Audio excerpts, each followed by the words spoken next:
Yellow Jacober. And holy crap, has it been busy in the world of Minnesota sports, especially in the professional sports world. So I figured I'd quick kind of do one of these sort of recap videos and all that stuff, because heads up, it's going to be hot and heavy over these next few days, Minnesota sports fans. Hot and heavy. So without further ado, let's get into it. So I'll first talk about the Minnesota Wild, which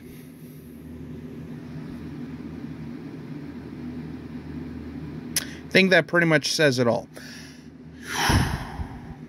At this point, I'll be happy just to see him make the playoffs. Or maybe not, because God knows if we fucking make the playoffs at this point, we're screwed anyway. I mean, our goaltenders can't stop a damn cold at this point. And this, that, and the other thing. Thankfully, though, the trade deadline is coming up. And, well, hopefully we do something here. I just don't know what exactly, and I don't know about mortgaging the future either, especially, again, because of the Parise and Suter buyouts going into next season and the seasons after that. Yeah. Whew, boy. So, yeah, I mean, pretty much where we're at there.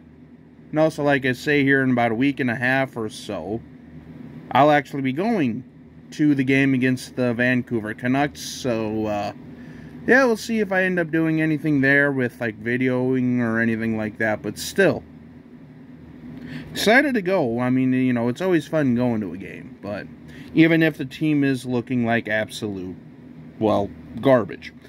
But anyway, now moving on to a little Timberwolves update, because, well, figured might as well give some love to the Timberwolves.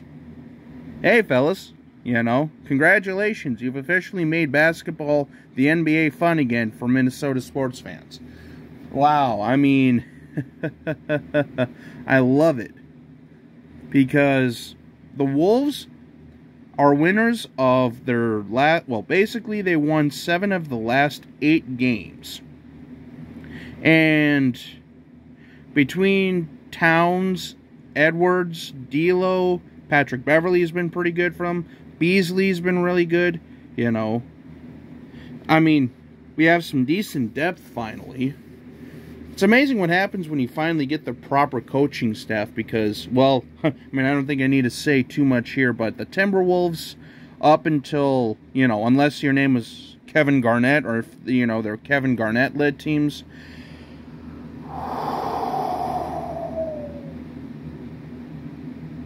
yeah, I don't think we need to revisit a lot of that. By the way, did I mention we could have had Steph Curry?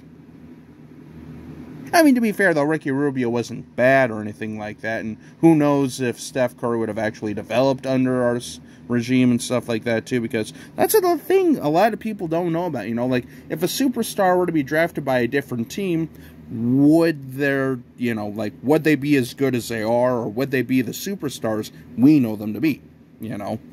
So, but yeah, again, kind of, you know, moving back to, you know, wrapping up the Wolves here, but they are currently 39-30 and 7th in the West, and are currently part of the play-in tournament. And, yeah, I mean, all things considered, you know, the Wolves are humming. And even, you know, whatever happens here, they actually have a really solid foundation moving forward. You know, especially after the whole Jimmy Butler fiasco there and giving up Zach LaVine to the Bulls, who's actually turning out to be a hell of a player. But, you know, this, that, and the other thing. Now on to the massive, massive, massive news. We'll start off with these boys right here. Breaking news as of just about 45 minutes ago. The Minnesota Twins trade Josh Donaldson and newly acquired shortstop. Just give me one sec here. I want to say it was, yeah.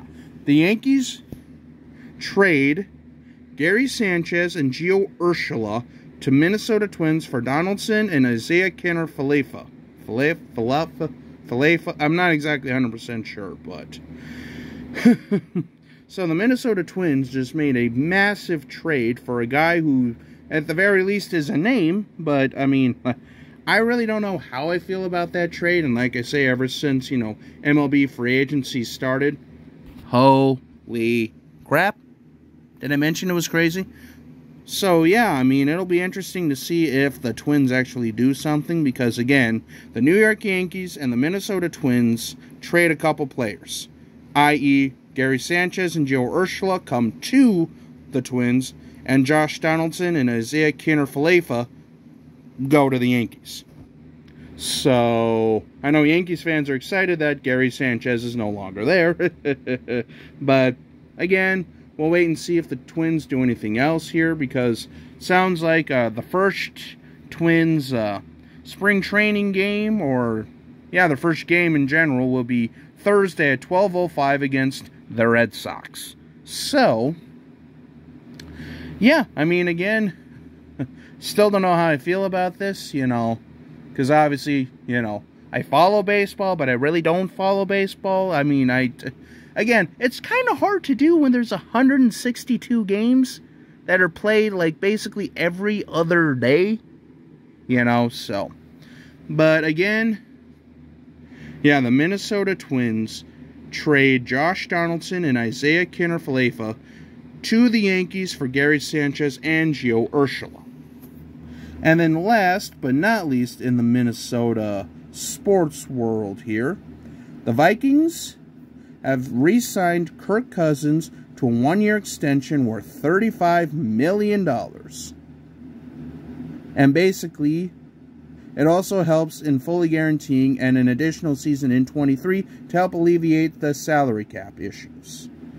And under the terms of his previous contract, Cousins was due to receive $35 million in cash and count for $45 million, I should say, against the cap in 2022. By extending the deal and adding 2 voidable years in 24 and 25, the team lowered his salary cap to $31.25 million this season. And, by the way, he also is up to $50 million guaranteed, or Cousins will earn $40 million in 22 and $30 million in 23. All of it is fully guaranteed. So, yeah, he's guaranteed $50 million over the next 2 seasons. Oh, boy. Okay, well, again, I don't really know how I feel about this, just because, new coaching staff, new regime, maybe they'll actually treat Kirk Cousins like a, priority and not a doormat, like Zimmer and all that stuff. But, I mean, you could just tell that Zimmer wanted nothing to do with Cousins from day one. I mean, but again, that's a whole different issue for a whole different day. Because, by the way, also, Kevin O'Connell has worked with Cousins when they were in Washington. And, yeah, I mean, like I say, there's, like, even, the rumors with him going to the 49ers for because of Shanahan, and even Sean McVay, Sean McVay, Kevin O'Connell, and, Shanahan were all, assistant coaches in Washington back around the time Kirk was drafted, 2012, 13, 14, in that area. So, I mean, again, we all know what Kirk Cousins can do. I mean, when he's on, he's lights out, but the problem is, again, he's about as consistent as, say it with me, everyone, unstirred oatmeal. And again, I don't know if that had a lot to do with Zimmer. I don't know if that had to do with him. I mean, again, there's probably a little bit of truth to both of those, but again, we'll see what happens this year, because remember, this quarterback class, really outside of, 1 or 2 players, isn't the strongest in the world. And, well, Rodgers is back, and also another breaking news article that happened today. Tom Brady officially unretires. Raise your hand if you saw that one coming. Or let me rephrase that. Raise your hand if you didn't see that coming. It's probably better spoken there. But anyway, Oh boy, and also did I mention that free agency and the legal tampering period begin here really soon. Like, I think tomorrow begins a legal tampering period and free agency not too long after that.